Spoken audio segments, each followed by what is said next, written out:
Hi friends, welcome to our channel. చిన్ని చిట్కాలు చిటికలో పరిష్కారాలు.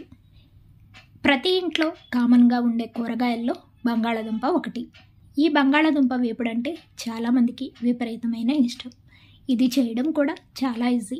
పిల్లలు కూడా ఇష్టంగా తింటారు. అయితే వీటితో వచ్చిన సమస్య ఏంటంటే వెంటనే మొలకలు వచ్చేస్తూ ఉంటాయి. గతంలో ఎక్కువ రోజులైతే మొలకలు వచ్చేవి కాదు, కానీ ఇప్పుడు అలా కాదు, 2-3 రోజులకే మొలకలు వచ్చేస్తున్నాయండి.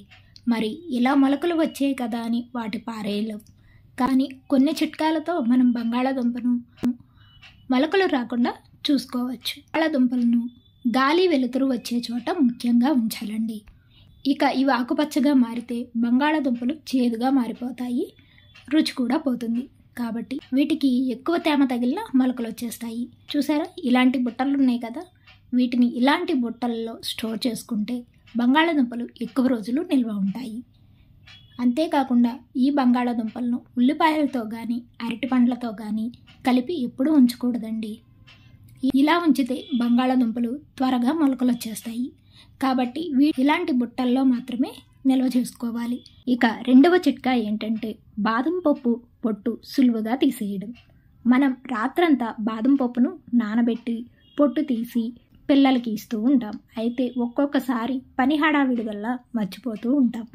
అలాంటప్పుడు కాస్త వేడి నీళ్లు కాచి ఈ బాదం పప్పును ఒక పావు గంట పాటు వేడి నీళ్లలో నానబెడితే పొట్టు సులువుగా ఈజీగా వచ్చేస్తుంది.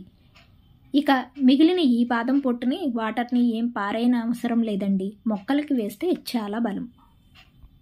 ఇక మూడవ చిట్కా, బంగాళాదుంప కానీ బెండకాయలను కానీ దొండకాయలను కానీ వేపుళ్ళు చేస్తున్నప్పుడు అది అడుగంటకుండా ఉండాలంటే ఈ చిన్ని చిట్కా పాటించండి. ముందుగా మూకుడిని వేడి చేసుకున్న తర్వాత ఆయిల్ పోయాలి. ఈ ఆయిల్ని మూకుడంతా ఈవెన్గా స్ప్రెడ్ చేయాలి. ఇలా స్ప్రెడ్ చేసిన తర్వాత కూరగాయ ముక్కల్ని వేసి వేయిస్తే ముక్కలు అతుక్కోకుండా పొడి పొడిగా వేపుళ్ళు వస్తాయి. ఇక ఇప్పుడు మనం చెప్పుకోబోయే చిట్కా ఏంటంటే మన ఇంట్లో అప్పుడప్పుడు ట్యాబ్లెట్స్ ఎక్స్పైరీ అయిపోయి ఉంటాయి. ఇవి మనం పడేస్తూ ఉంటాం. అలా పడేయకుండా ఈ ట్యాబ్లెట్లను ఎలా ఉపయోగించాలో చూద్దాం. వేడి నీళ్లు మరిగించి వాటిలో ఈ ట్యాబ్లెట్స్ను కరిగించేసేయాలి. ఇలా కరిగించిన వాటర్ను సింక్లో పోసేయాలి.